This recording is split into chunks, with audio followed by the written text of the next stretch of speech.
What I'm going to talk about today is based on 4 psychological theories that we understand from experimental research that academics have done in laboratories.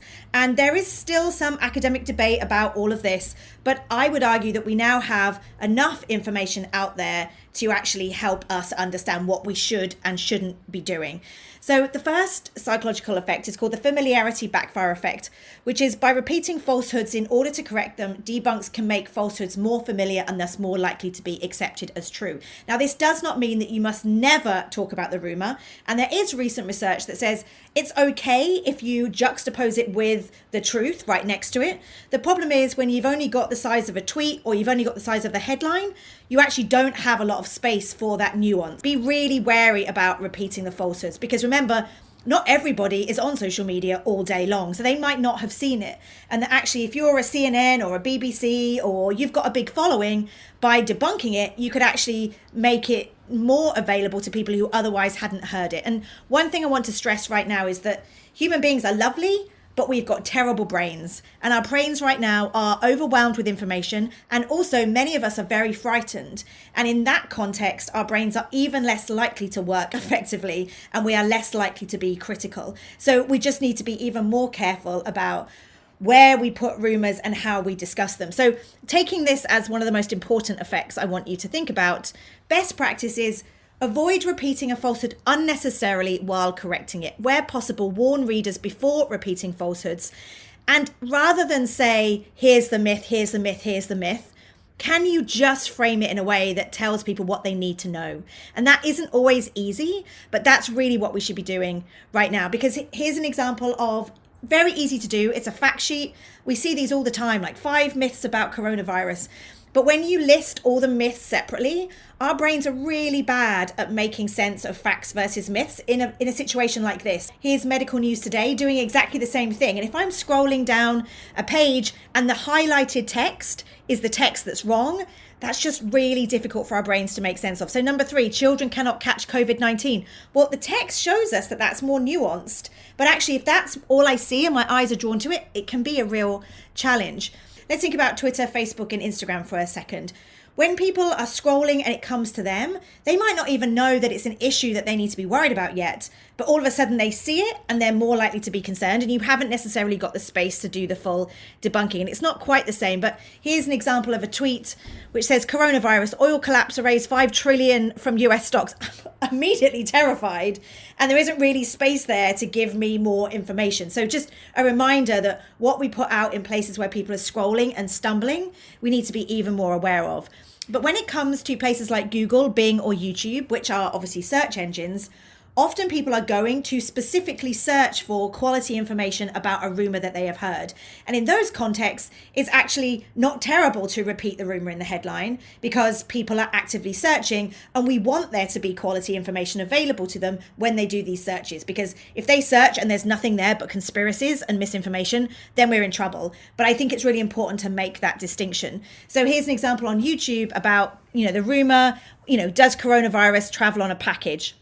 And the second example down, KHOU, can you get the coronavirus from packages from China? They have specifically added that rumor to the headline, 4,000 views. This is from a month ago. But you can see what I'm trying to say here is that sometimes actually creating explainer content to help fill these information vacuums, in that context, it's, you might decide that it's actually worth adding the rumor into the headline because you're hoping you'll get people to click and then to watch your explainer or to read your full article. The second psychological theory is the overkill backfire effect. The easier information is to process, the more likely it is to be accepted. Less detail can be more effective. Where possible, try and make your content easy to process by keeping it simple, short, and easy to read. Use graphics to illustrate your points. And we've already seen some really powerful graphics when it comes to COVID. And so the most famous one, I think, is this flattening the curve, which showed that the reason that we all need to stay indoors is because if there is a very quick spike, it will put unnecessary pressure on hospitals and we won't be able to cope. And so this graphic, I think, did the most work to make people understand this, the reasons why we had to stay inside. And I think for many was an explanation of why diagrams matter. This is another one created by a journalist in the UK. took some information from the CDC and turned it into kind of a cute graphic. Like, this is much more likely to be shared by people on WhatsApp or in Facebook. Where possible, let's try and humanize this content. Let's try and make it less scary. Let's try and find ways to simplify all this information. This is a GIF that just appeared this morning. I saw it on my social media, which is a way of, again, trying to explain to people why social distancing matters. It's really, really simple. It's beautiful. Again, how can we do more of this rather than 800-word articles? And the WHO have actually partnered with Pinterest to create these pins. I'm really glad that there are kind of simpler ways of trying to explain this. But again, look, there's a lot of text on these pins. Wherever possible, yes, it's not that I'm saying no text, but how can we use visuals and diagrams to explain things to people right now who are scrolling and sharing very, very quickly? And we need to take complex ideas and make them more simple. So the third psychological theory is the worldview backfire effect. People process information in biased ways. When debunks threaten a person's worldview, those most fixed in their views can double down. And I think many people have struggled in the last couple of weeks to talk to their parents who are older and are like, oh, there's nothing here, be quiet, of course I can go shopping. You have to think about language that's going to work with people, because if you say to somebody you are wrong, and here's a fact-checking article that proves that you're wrong, people are actually more likely to double down on their views rather than be like, oh, thanks for sharing that fact-checking article, that's so helpful. And that's because of this psychological theory. So we should be using language which is like, wow, yeah, I actually have seen some of these posts as well, mum and dad, but actually, I'm looking at a lot of this and I'm actually really worried, because I'm worried about our community. I'm worried about why, we are going to suffer if we don't do this. And so it's language like we and us and community. And so here's another thing to remember is, wherever possible, try and avoid ridicule or derogatory comments.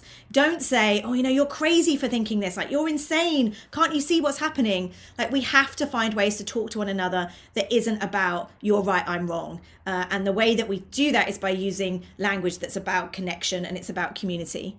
And here's an example of a message. I actually received this on a closed messaging app, and I'll be honest, I forwarded it because, as you can see, somebody said from a credible source. It wasn't, it was a rumor.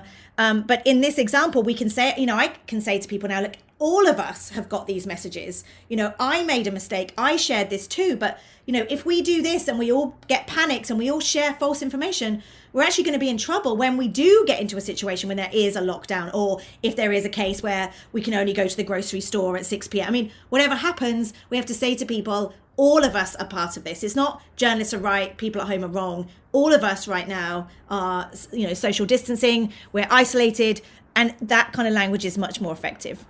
And finally, missing alternatives. Labeling something as false but not providing explanation often leaves people with questions. If a debunker doesn't answer these questions, people will continue to rely on bad information. So if you think about our brains as filing cabinets, and you have a file in your brain that's actually a rumor because somebody's told you something and you've believed it. If somebody else comes along and says, you're wrong, that's false, that's not true, then you take that file out of your filing cabinet brain. But if you don't fill that hole in your filing cabinet, then the filing cabinet, just like a concertina, goes back and needs to fill that hole. So it will fill that hole with the old information. So you need to provide an explanation for why those false rumors might be spreading. And so here, this is all about kind of answering questions. And an example might be people who are trying to sell supplements. So right now we're seeing a lot of misinformation about many different medications, different supplements, different fruits and vegetables that people are saying this is going to cure coronavirus. Well, some of this is just people trying to help. They don't mean any harm. But some people are pushing this because they want to make money right now. And so by explaining to somebody, well, actually, people are trying to sell this supplement, that's why they're telling you it's a cure, that gives people a reason to be like, oh, okay, I understand now. And I've got something to replace that hole in my brain because you provided me with that explanation. Be precise with language. Are you talking about tests or cases? Are you talking about how many people have died or how many people have survived? Right now, there's a lot of confusion. And if we're not careful with the language that we use, then people more generally are going to kind of turn away. And I would argue in the last 3 weeks, there was a lot of discussion about how young people were not at risk, but you should stay at home to make sure that older members of the public are safe. Well, now new numbers seem to be suggesting that there are people under 50 who are getting coronavirus and ending up in hospital. And I've definitely seen conversations amongst younger people saying, well, I don't trust the news media now. They told me I was fine, and now I find out I'm not. So we also need to let people know that these things are changing all the time. So just to finish up, number one, focus on facts where possible. Secondly, make your content easy to process by keeping it simple, short, and easy to read. Avoid ridicule or derogatory comments. Answer any questions that a debunk might arise. And that's often about who is spreading this and why might they be spreading misinformation.